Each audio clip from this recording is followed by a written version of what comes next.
आप देख रहे हैं कलमकार इंटरनेशनल के ऑफिशियल चैनल पर अदबी और सकाफती प्रोग्राम।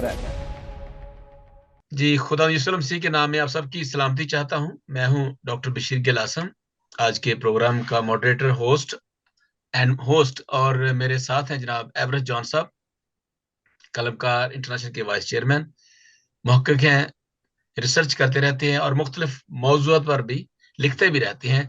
तो जनाब अल्लाह रखा साहब, एडवोकेट हाई कोर्ट पाकिस्तान से, और इस तरह से जनाब Aamir Bashir, chairman voice of minorities Pakistan, Kashif Alexander साहब, उनका तारफ तो वाकई बहुत बड़ा है, क्लैब के फॉर्मर प्रेसिडेंट हैं, लाहौर हाई कोर्ट में खिदमत सर अंजाम दे रहे हैं एज ए लॉयर।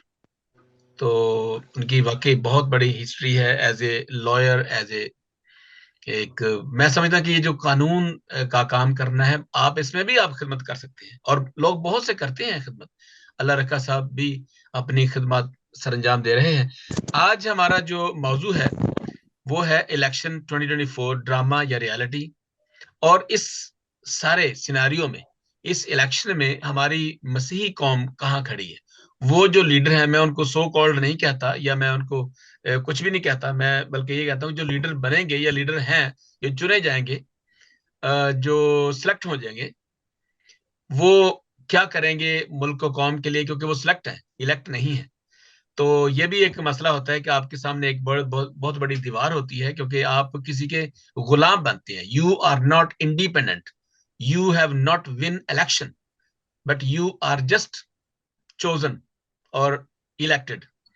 अच्छा जी, thank you so much once again. आपका काशिफ साहब हमारे कलम का इंटरनेशनल के प्लेटफॉर्म पे पहली दफा आए हैं।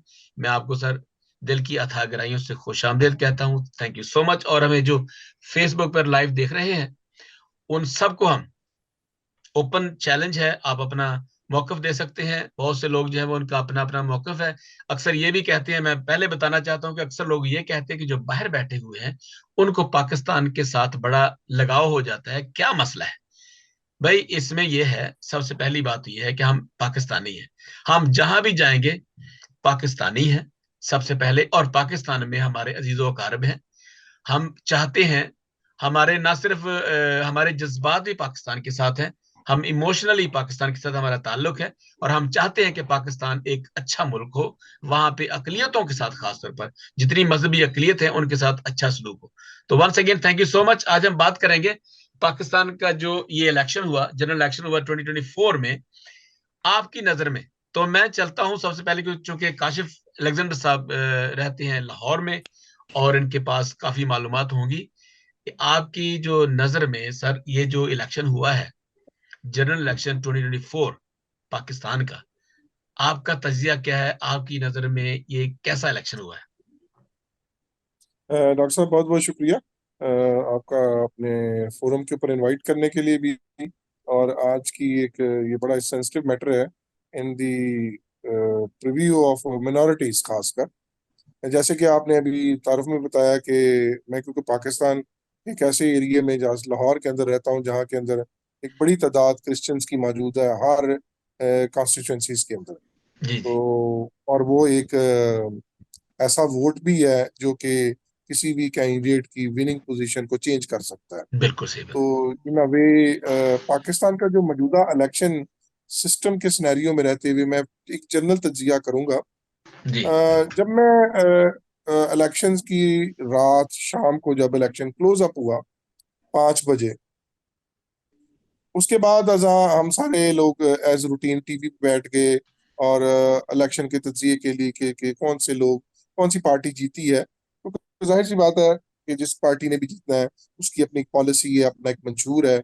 और उस मंशूर का इफेक्ट एज अ वोटर होते हुए और एज अ मिनॉरिटी होते हुए मुझे उसका बहुत ज्यादा सोच विचार करने की जरूरत होती है कि कौन सी पार्टी जो है वो जीतेगी और हमारा मुस्तकबिल कैसा डिसाइड होगा।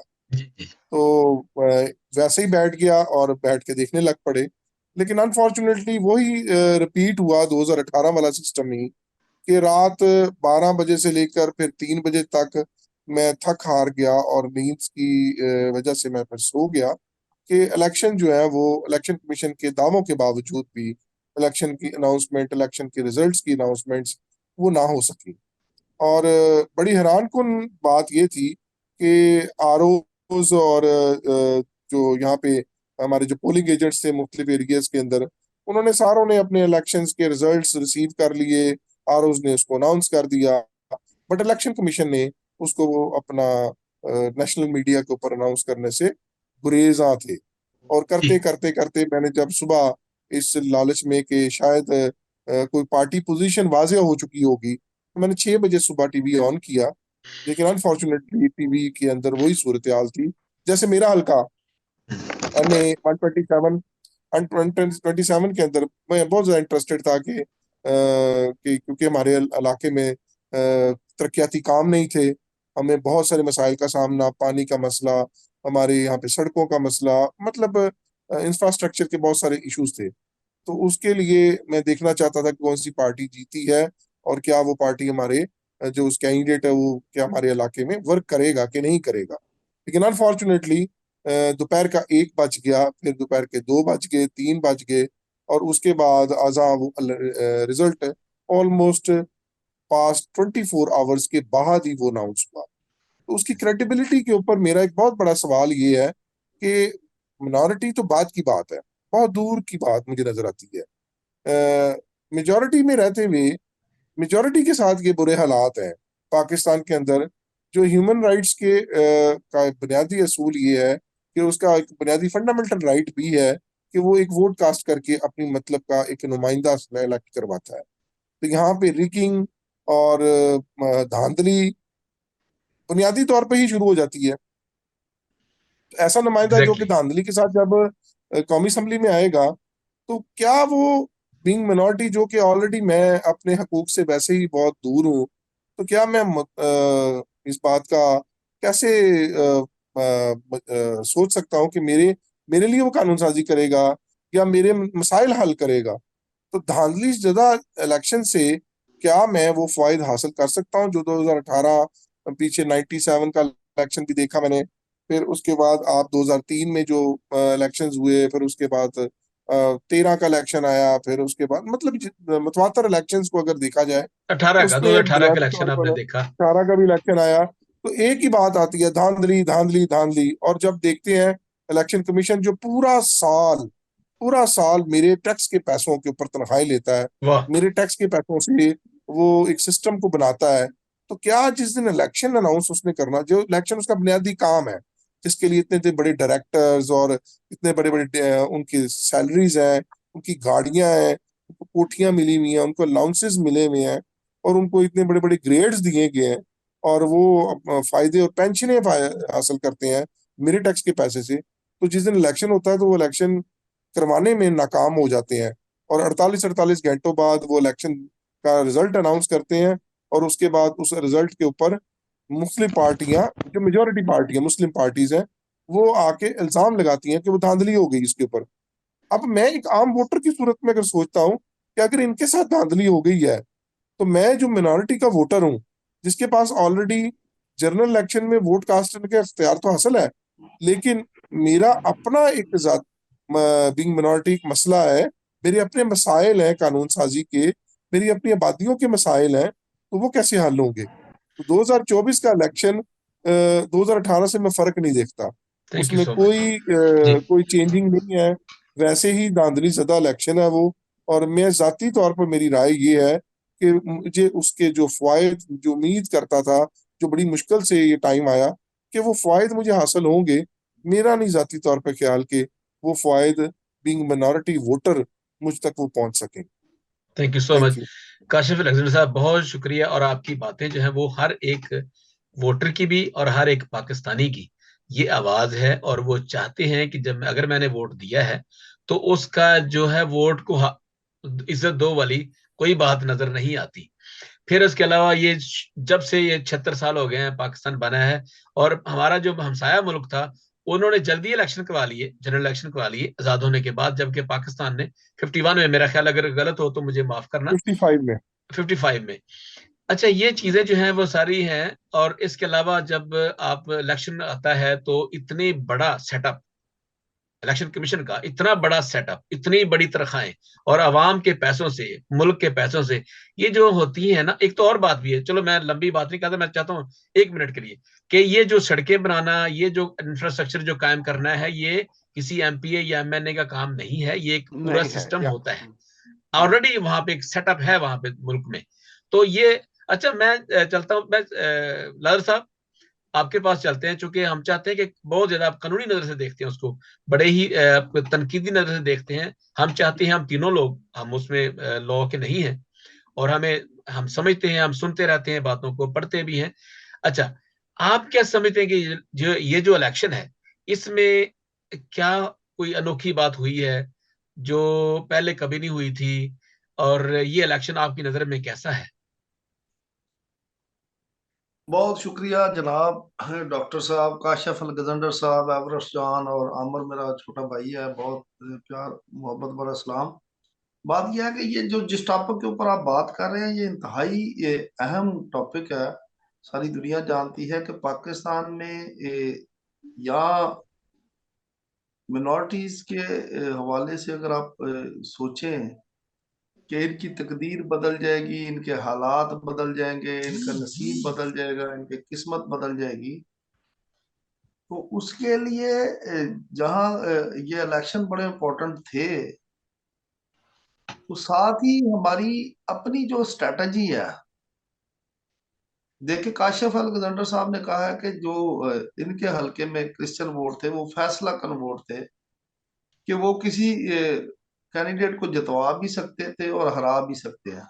जी जी। तो जहाँ हमारी इतनी बड़ी स्ट्रेंथ हो और हमारे पीछे मजहबी लीडरशिप भी खड़ी हो, हमारे पीछे जितनी भी एनजीओज हैं, मिनिस्ट्रीज हैं, जितने अदारे हैं क्रिश्चियन, वो खड़े हों, और हम अपना जो वजन है वो बगैर ही किसी बार्गेनिंग के किसी की झोली में डाल दें, बल्कि कदमों में डाल दें, तो ये जहां तो रियासती अदारे इलेक्शन कमीशन ने ज्यादती की है, तो मैं ये जाती तौर पर समझता हूं कि जब तक हम अपने पैरों पे खड़ा नहीं होंगे और अपने हक के लिए हम सौदेबाजी नहीं करेंगे रियासती अदारों के साथ या सियासी जमातों के साथ, तो हमारा कुछ बनने वाला नहीं है।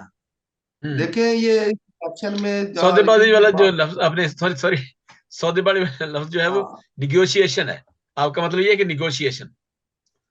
निगोशिएशन नहीं, मैं हाँ, मुतालबे की बात कर सौदेबाजी is a मुतालबे। right word, yes. हाँ, राइट वर्ड बड़ा है। अच्छा अच्छा अच्छा। मुश्किल लफ्ज है। हाँ, अपने मिसाल के तौर मुतालिबात को अपने सामने रखना ये ज्यादा जरूरी है, बिल्कुल सही बात। पर वाले का वाकया था जैसे, जी जी जी।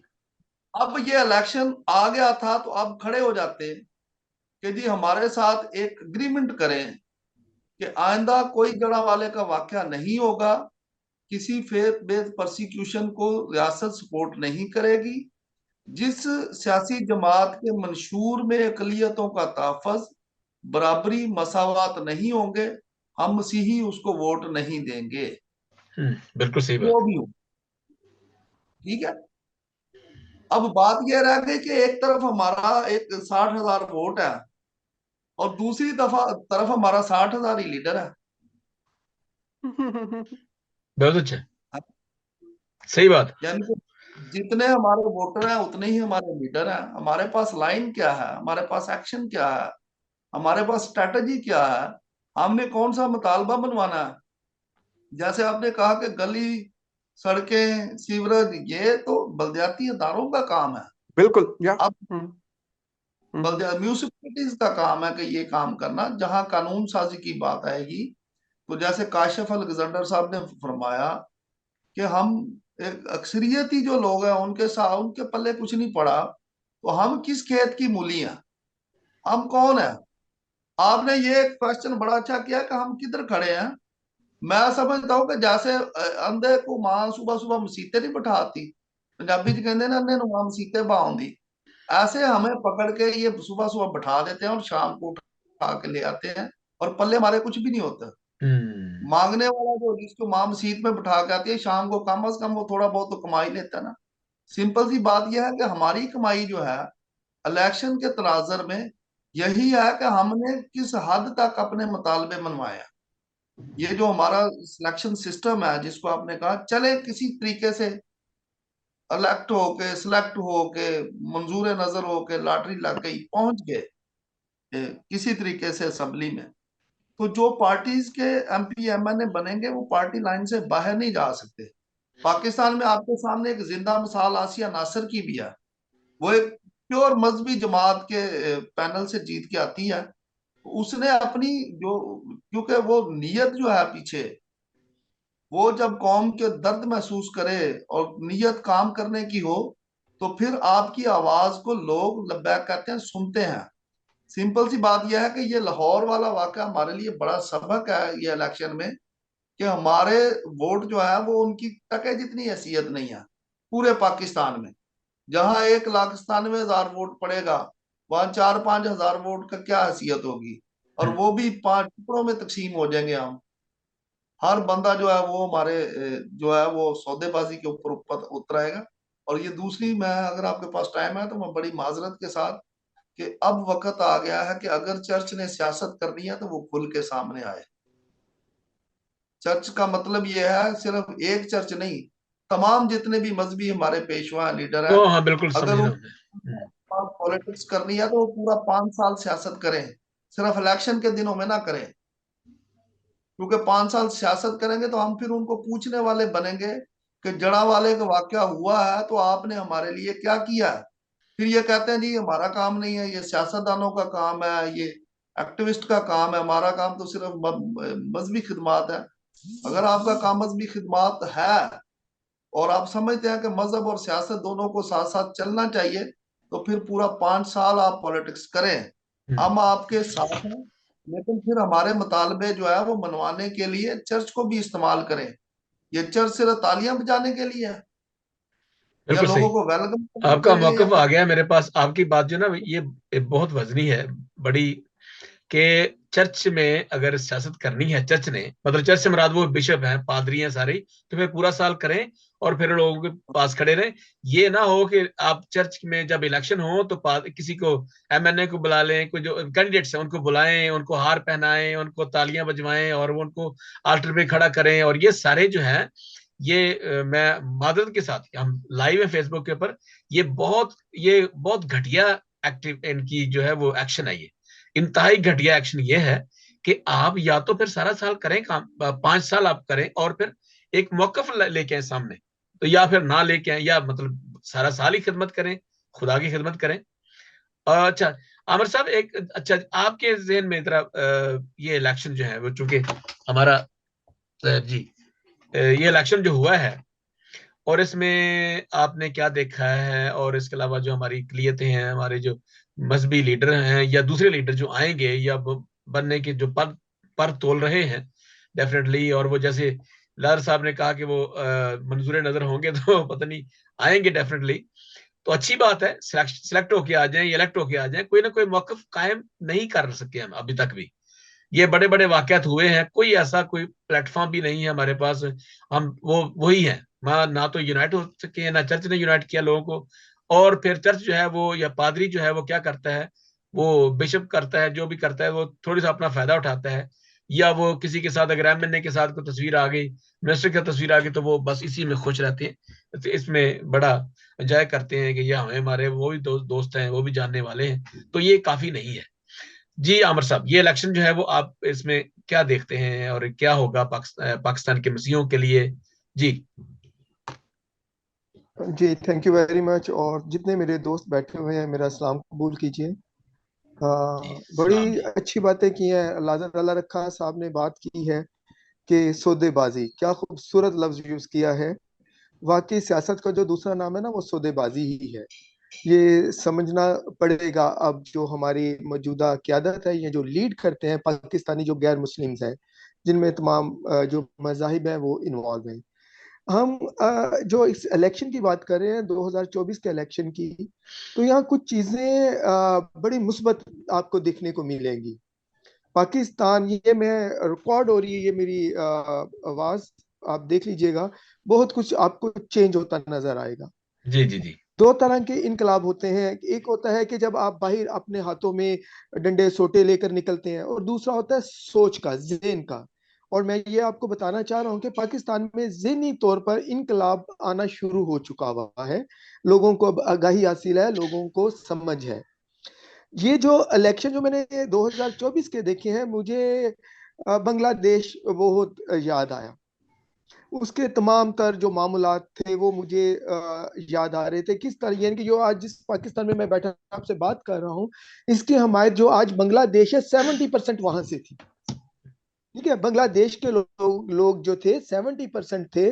और जब उनके शेख मुजीब जीत गए और उन्होंने बोला 70s में कि भाई अब मैं तो इलेक्शन जीत गया हूँ, इतने सीटें ले लिए, मुझे वजीर आजम बनाइए, तो भुट्टो साहब ने एक लफ्ज बोले थे जो कि बड़े हिस्टोरिकल है कि कहने छोटे छोटे और कद के लोगों को या इस तरह के लोगों को हम कैसे वजीर आजम बना दें।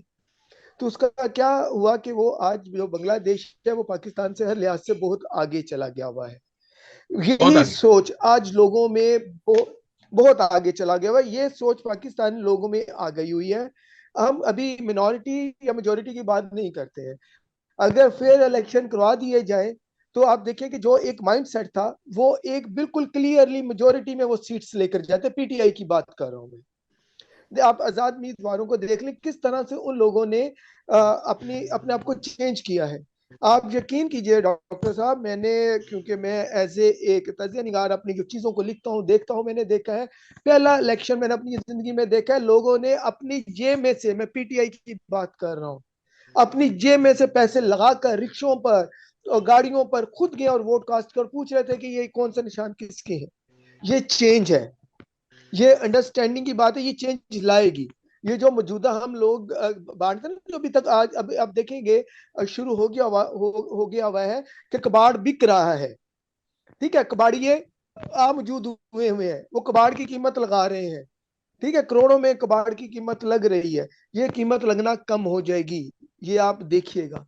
इस दफा नहीं, आगे वाला जितना वक्त आएगा पाकिस्तान में वो चेंज लेकर आएगा, लोगों की अवेयरनेस लेकर आएगा।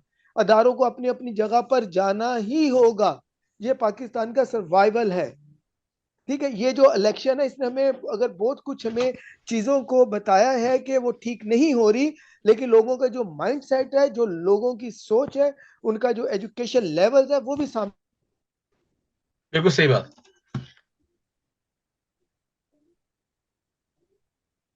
हाँ जी, ये जी उनका राब्ता मुनक़ता हो गया है अमर साहब का। मुझे लगता है कोई स्टेबिलिटी नहीं थी कनेक्शन में या उनके सिग्नल। आया है, अच्छा जी। लोग अब जानते हैं कि हमें किस तरफ जाना है। ये जो स्लोगन्स है ना, बिरयानी की और दूसरी प्लेटें प्लेटें। जी, हेलो। हाँ जी, हाँ जी, जी जी जी, बोलिएगा। हाँ जी, सॉरी, इधर नेट का भी थोड़ा प्रॉब्लम है। तो ये तो चीजें हमें सामने नजर आ रही हैं। ये चेंज लेकर आएगा, लोगों को अवेयर करेगा। और बाकी हमें दूसरी चीज जो लाजर अल्लाह रखा साहब ने बात की है, मैं दोहराऊंगा उनकी बात को, हमें अपनी दुकान को बड़ा करना ही होगा। सौदेबाजी के लिए सौदेबाजी गिव एंड टेक होता है कि हमें क्या दोगे और हमसे क्या लोगे। जब तक इस बना पर पाकिस्तानी मसीही और दूसरी जो मिनॉरिटीज हैं अपने आप को आगे नहीं लेकर चलेंगी, ये हमेशा वो जो मिसाल दी है उन्होंने कि अंधे को मस्जिद के बाहर ही बैठना पड़ेगा। बाकी जो ये लोग ऑन करते हैं ये रोड्स वगैरह का, ये तो बलदियाती निजाम है, आपने सबने बता दिया इस पे। हमारी ये चीजें नहीं है, हमें पॉलिसी चाहिए कौन।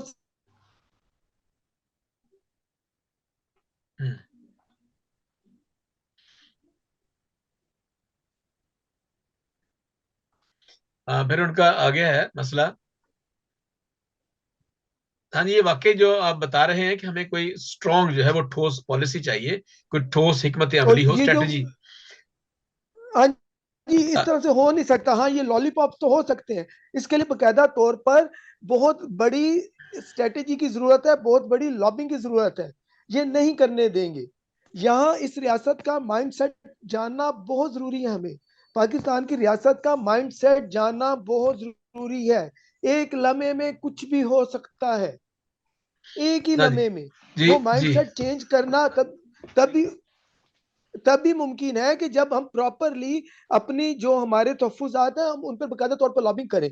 और वो चाहे वो क्लर्जी हो, जैसे अभी बोला है कि चर्च को खुलकर सामने आना पड़ेगा। एक आदमी अगर 10,000 बंदे का करता है इबादत करके, वो कहता है कि जी मैं इबादत करके, और माइक की तरफ मुंह करके ऐसे हाथ खड़े करके कहता है जी मैं बहुत बड़ा लीडर हूं, सियासी लीडर हूं, तो उनको शर्म आनी चाहिए। वो शर्म का बाइस है अपनी कलीसिया के लिए भी। आप अपने मसीह इज्तिमाओं का सियासी इज्तिमाओं में मत तब्दील करें, या ये इस तरह की कौमें बर्बाद हो जाती हैं। और बर्बाद करने वाले वो हैं जो हाथ खड़े खड़े करके बताते हैं कि हम बहुत बड़े कोई लीडर हैं। वो लीडर नहीं है, वो भ्रूपिये हैं। ऐसे बिल्कुल सही है। लोगों की हाँ जी, हाँ वजह जी। से, ये ऐसे आमिर साहब, थैंक ऐसे यू, लोगों की। Thank you so much. ये बिल्कुल आपकी बातें जो है मैं खुद समझता हूँ कि ये जो बहरूप है, अभी ये जो वाजे हुए हैं, लोगों को पता चला है कि कम से कम जो है ये जो जो एक बंदे के ऊपर इतने वो मुकदमात हों और फिर जाके ये कहे कि मुझे भी फिर वजीर आजम बना दो या इलेक्शन लड़े, तो मैं समझता हूँ कि ये इदारों के लिए एक बेइज्जती है। वो इदारे जो कानून साजी करते हैं, वो इदारे जो, अब ये एक और बात भी है ना कि आप कौन सा ऐसा इदारा है जो इस मुल्क को अभी तक तरक्की नहीं करने देता। ये बहुत बड़ा क्वेश्चन है, ये बहुत बड़ा सवालिया निशान है आपके लिए, मेरे लिए। हम सब जानते हैं कि ये कौन है। और असल में प्रॉब्लम सिर्फ यही है जी एवरेस्ट साहब। अच्छा, ये जो अभी हमारे साथ एक और दोस्त आए हैं, खालिद शहजाद साहब, तो चाहते हैं उनका मौका भी लेंगे बाद में, लेकिन पहले एवरेस्ट साहब आप बताएं कि इसमें जब रिगिंग हुई है, इलेक्शन में रिगिंग हुई है, इलेक्शन में सारा कुछ हुआ है, और कोई वजीर आजम आज तक पाकिस्तान का उसने 5 साल मुकम्मल नहीं किए, उसको कुछ ना कुछ मसला हुआ है, किसी को देते नहीं है, फिर इसके अलावा कि इसको मौका दिया जाए कि काम करने के लिए, फिर उसके अलावा हर बंदा इतना खतरनाक सिचुएशन है पाकिस्तान में। आप तो पाकिस्तान में रहते हैं, हम बाहर जानते हैं कि क्या क्या होता है पाकिस्तान में। मैंने इलेक्शन करवाए हैं प्रिजाइडिंग ऑफिसर के तौर पर, 2 दफा मैंने ड्यूटीज दी है पत्तोकी में। तो ये क्या होता है मुझे पता है, वहां पे क्या होता है हमें सारा हर चीजों को पता है, पूरी दुनिया को पता है। कल अभी मैं सुन रहा था एक तबसरा कि ये जो है एक बंदे को हटाने के लिए दुनिया लोगों को माइंडसेट, इनके लोगों को अवेयरनेस नहीं देनी कि लोगों को पता चले कि क्या हो रहा है। लोगों को बस ना वो अब आगे हैं पैसे दे के, ये कर लिया वो कर लिया, रिजल्ट चेंज कर दिया। ये एवरेस्ट साहब इस तरफ ही, क्योंकि एवरेस्ट साहब जानते हैं कि, क्योंकि रिसर्च करते हैं कि कहाँ कहाँ पे ये मसला हुआ है, क्या ये फॉर्म 45 वाला जो मसला है और बहुत से मसाइल हैं। अगर वो एक अहमद मीर का भी बयान है कि अगर ये ना होता तो पता नहीं क्या क्या हो जाता। पीटीआई वाले तो एक बंदे को हटाने के लिए एक सियासी जो अवेयरनेस दे रहे थे, हम किसी की पार्टी के तरफ नहीं है। हम ये चाहते हैं कि अगर लोग अपनी मर्जी से किसी को इलेक्ट करना चाहते हैं तो वो करें। क्यों आप लोगों के कार्ड लेते हैं, शनाख्ती कार्ड इकट्ठे करते हैं, ये भी हमें पता है क्या क्या होता है, हम सबको पता है और हम सब जानते हैं, लेकिन फिर भी हम ये वो बोलते नहीं है लोग, क्योंकि वो डरते हैं पाकिस्तान में। इस अब तहरीक इंसाफ के साथ क्या हुआ, लोगों को बिला वजह मारा गया, बिला वजह पीटा गया। देखिए कौन से ऐसा बदमाश एक ग्रुप है जो लोगों को तंग करता है। जी एवरेस्ट साहब। Thank you very much, thank you doctor साहब। आज की जो जो हमारी दास्तान है, जो हमारी गुफ्तगू है, ये बहुत ही दुख भरी गुफ्तगू है डॉक्टर साहब। आप यकीन करें ना करें, आपने पहले एक चीज बताई कि लोग शायद ये समझते हैं कि ये बाहर रह के, ये जो लोग हैं जिसमें मैं और आप शामिल हैं, और अभी खालिद शहजाद साहब भी आए हैं, वो स्पेन में रहते हैं, वो ये समझते हैं कि ये बाहर रह के बातें करते हैं, इन पाकिस्तान में आके ये क्यों नहीं करते। Aamir Bashir knows me from from Multan. ये उस वक्त बच्चा था जब मैं मुल्तान में काम करता था। ही नोस, ये विटनेस करेगा कि हमने जब वहां पे थे 25-30 साल वहां पे हमने जब नौकरी की है, तो कितनी खिदमत की है हमने पाकिस्तान के लोगों को, मसीहों की। अनबिलीवेबल एग्जांपल्स वहां पे मौजूद हैं। आप वहां पे रहे हैं, आपने खिदमत की है, खालिद भाई वहां पे रहे हैं, इन्होंने पाकिस्तान की खिदमत की है। हम दुख रखते हैं कि हमने वो जो काम स्टार्ट किया था वहां पे, वो जो खिदमत शुरू की थी, वो कहाँ चली गई सारी की सारी। वो सारी की सारी जायल हो गई। हमने एक माइंडसेट वहां पे बनाने की कोशिश की। No, let's talk about election. पहली चीज, ये जो रिगिंग है, ये रिगिंग कब से शुरू हुई थी इस इलेक्शन की? कब, व्हेन इट वाज स्टार्टेड? ये उस वक्त शुरू हुई थी रिगिंग जब इनकी असेंबली ने यह कानून पास किया था कि हमें इलेक्ट्रॉनिक मशीन नहीं चाहिए। जिस दिन उन्होंने ये फैसला किया, पास किया असेंबली में कि हमें इलेक्ट्रॉनिक मशीन नहीं चाहिए, तो हर बंदे के, जो पाकिस्तान के अंदर था या बाहर था, उसको समझ आ गई थी कि why they don't need electronic machine, इसलिए कि वो जो रिगिंग है इनकी वो नहीं हो सकती थी। और ये सारी की सारी 13 पार्टियों ने अपने मुंह के ऊपर कालख मल ली इस चीज के ऊपर कि जी हमें मशीन नहीं चाहिए। दुनिया के हर कोने में आज इलेक्ट्रॉनिक्स के ऊपर इलेक्शन हो रहा है। बांग्लादेश लें, इंडिया लें, आप अफ्रीकन कंट्रीज में चला जाएं, गरीब से गरीब कंट्री में चले जाएं, पाकिस्तान एक अनोखा मुल्क है कि जी हमें इलेक्ट्रॉनिक्स मशीन नहीं चाहिए। आपका आज प्रेसिडेंट ये कह रहा है कि जी अगर आज इलेक्ट्रॉनिक्स मशीन ना होती तो इलेक्शन के रिजल्ट अनाउंस करने में इतनी डिले ना होती। और उसके बाद देखें इतना मीडिया आज तेज है, इतने लोगों के पास कम्युनिकेशन है।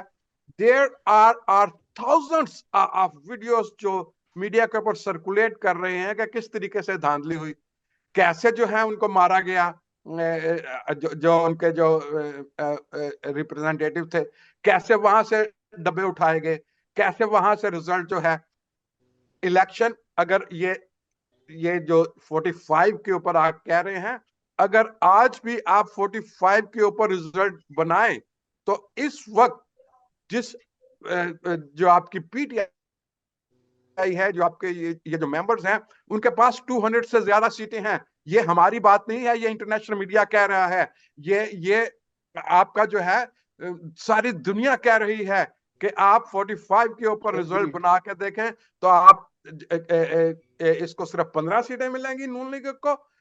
ये जो एक सीट मिलेगी उसको कराची से एमक्यूएम को। आप किस स्टैंडिंग कहां पे है? आप एवरीथिंग इज सो क्लियर।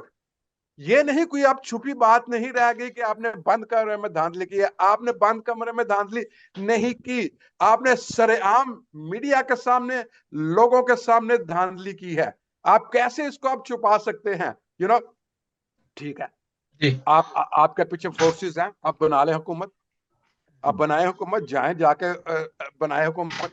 ऐसी हुकूमत जो झूठ के ऊपर बने, ऐसा इलेक्शन जो रिग्ड हो, ऐसी आवाज जो कि मेजॉरिटी की आवाज ना हो, उसको ना खुदा बरकत देता है, उसको ना दुनिया की निगाहों से देखती है, उसको ना मीडिया देखता है अच्छी निगाहों से।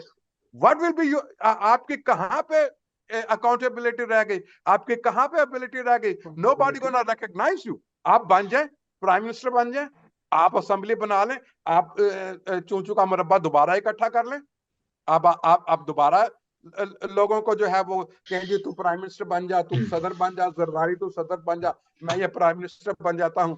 यू नो, ये आप क्या लोगों की खिदमत कर रहे हैं? अवाम की खिदमत कर नहीं, आप अवाम की खिदमत नहीं कर रहे।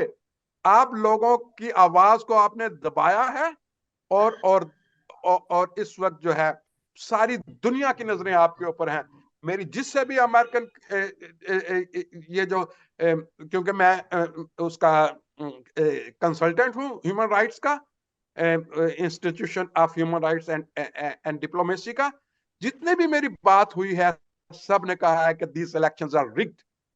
इतनी ज्यादा रिगिंग हुई है कि ये हिस्ट्री में आपको इतनी रिगिंग नहीं मिलती। पहले रिगिंग होती थी बंद कमरों में, आज रिगिंग कैमरे के सामने हुई है और उसके मिलियंस उसके प्रूफ मौजूद हैं। आप कैसे छुपाएंगे? कब तक छुपे रहेंगे? यू नो, आप अपने रात को कैसे सोएंगे? आपने एक 99% इलेक्शन में एक खातून जीत रही थी, उसका 99% इलेक्शन 1% में आपने उसको उसके कितने थाउजेंड वोट्स उसके कम कर दिए और अपने वोट्स जो आपके पूरे नहीं थे आपने 17,000 कर दिए। आपने जो फॉर्म 47 दिया है उसके ऊपर लोगों ने उसको देखा है, उसके ऊपर क्या हुआ है? उसके ऊपर यह हुआ है कि टोटल वोटर्स उनसे ज्यादा आपके वोट कास्ट हुए। भाई जितनी लिस्ट है उससे ज्यादा नवाज शरीफ का वोट कास्ट हुआ है, नवाज शरीफ और दोनों का। उतना वोटर नहीं है उस हलके में। कहां पे आप ये चीजें छुपा के लेके जाएंगे? ये कहा। अच्छा जी एवरेस्ट साहब, एक मिनट प्लीज, जरा वो ना हम शहजाद साहब से पूछ रहे हैं। खालिद शहजाद साहब बहुत खूबसूरत गुफ्तगू करेंगे, मैं उनकी तरफ देख रहा हूँ बार बार। वो बड़े गुस्से में हैं और नहीं, मैं गुस्से में मैं गुस्से में नहीं थी। तो मुझे लगता है good afternoon, good good afternoon. Morning and good evening ये ऐसे एवरीबॉडी। मैंने इनको आज मैंने पकड़ लिया, मैंने कहा ये अक्सर बातचीत तो बहुत लंबी लंबी करती हैं और अच्छा है, इनकी बातें खूबसूरत बातें हैं। अच्छा, ये आज जो आपने बात की है कि ये देखिए जो इलेक्शन है ये एक बहुत बड़ा आपका रिफ्लेक्ट करता है आपके मुल्क को, आपके मुल्क की सारी आवाम को, आपके उस सारे जितने भी लोग जो है ना, वो पूरा जो सिस्टम है सेटअप को, पूरे निजाम को रिफ्लेक्ट करता है और ये हमारी रिफ्लेक्शन होती है, क्योंकि जो मुबस्सरीन होते हैं, बाहर के मुबस्सरीन जो है वो देखते हैं। और अगर आप देखें, सारी दुनिया को पता है, आजकल मीडिया में देखें तो बहुत से ऐसे तबसरे हैं कि जी इन्होंने कब से शुरू किया था। और नवाज शरीफ की एक जगह पे, सॉरी मैं तो नाम ही ले सकता हूँ क्योंकि वो वीडियो है, वो कहते हैं मैंने कभी झूठ नहीं बोला, हम झूठ की सर्च पर लानत भेजते हैं।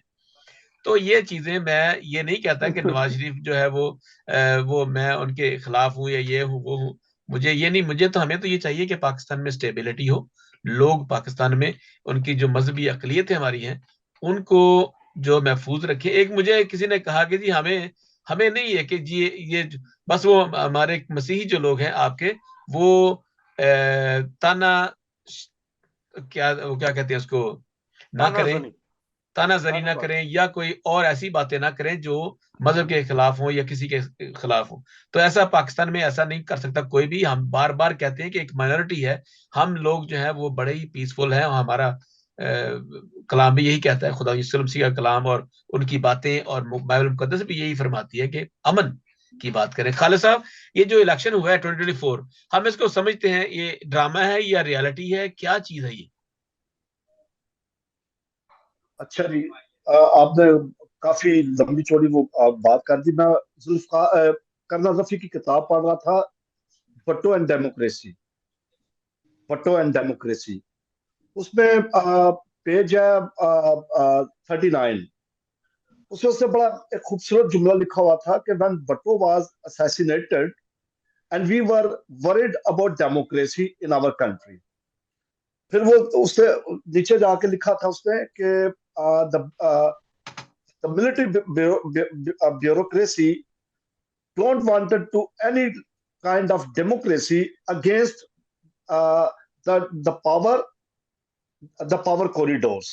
अच्छा, उस किताब में एक और बड़ी बड़ी अहम चीज थी कि जब भट्टो का, जो आपने मजहब की बात की है ना, मजहब की भी, कि जब भट्टो को फांसी दे रहे थे तो उसमें भट्टो की तस्वीरें खींची गई थी और उसके नाजुक अज़ा की तस्वीरें खींची गई थी कि अगर भट्टो के खतरे ना हुए तो फिर हम ये बताएंगे कि ये तो मुसलमान ही नहीं है।